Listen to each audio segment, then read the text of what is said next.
साधु, हवस और पाप की कहानी पुराने समय की बात है। एक घने जंगल में एक साधु अपनी तपस्या में लीन रहता था। उसकी ख्याति दूर दूर तक फैली हुई थी। लोग उसे बहुत सम्मान देते थे और उनकी सेवा में कोई कमी नहीं रखते थे।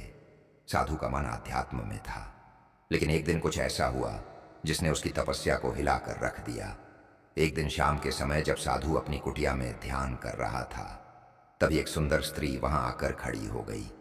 वह बहुत ही आकर्षक और अद्भुत सुंदरता वाली थी।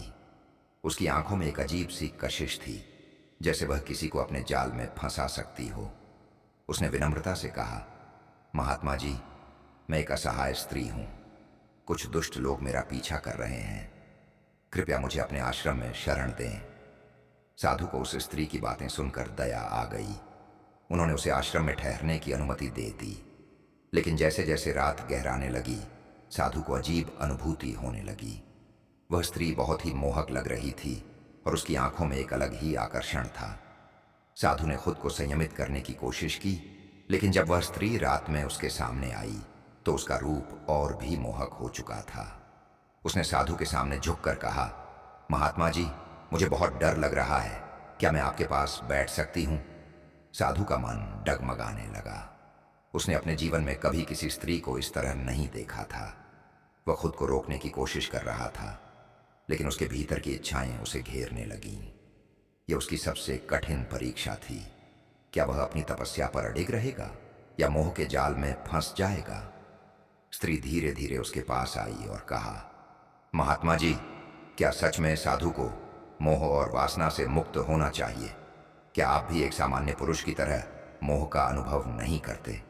ये सुनते ही साधु के शरीर में एक अजीब सी हलचल होने लगी। उसकी सारी तपस्या मानो ढलने लगी। वह खुद को रोक नहीं पाया और मोह के प्रभाव में आ गया। वह स्त्री के करीब चला गया और उसने अपने जीवन का सबसे बड़ा पाप कर दिया। सुबह होते ही साधु ने आंखें खोली और पाया कि वह स्त्री गायब हो चुकी थी। तभी एक आवाज गूंजी, अरे मूर्ख, तूने अपनी वर्षों की तपस्या एक रात की हवस में बर्बाद कर दी।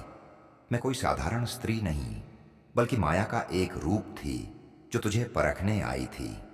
अब तेरा सारा तप भंग हो गया। साधु को समझ में आ गया कि यह उसकी सबसे कठिन परीक्षा थी और वह उसमें असफल हो गया था। उसने पछतावे में खुद को जंगल में त्याग दिया और दोबारा अपने पापों का प्रायश्चित करने लगा। शिक्षा: मोह और वासना सबसे कठिन परीक्षा होती है, जो कई महापुरुषों को भी हरा सकती है। आत्मसंयम ही सबसे बड़ी शक्ति है। जीवन में संयम और धैर्य न खोने वाला ही सच्चा विजेता होता है। दोस्तों, अगर आप लोगों को हमारा वीडियो अच्छा लगा हो तो हमारे YouTube चैनल हिंदी कहानियाँ वॉयस चैनल को सब्सक्राइब ज़रूर करें।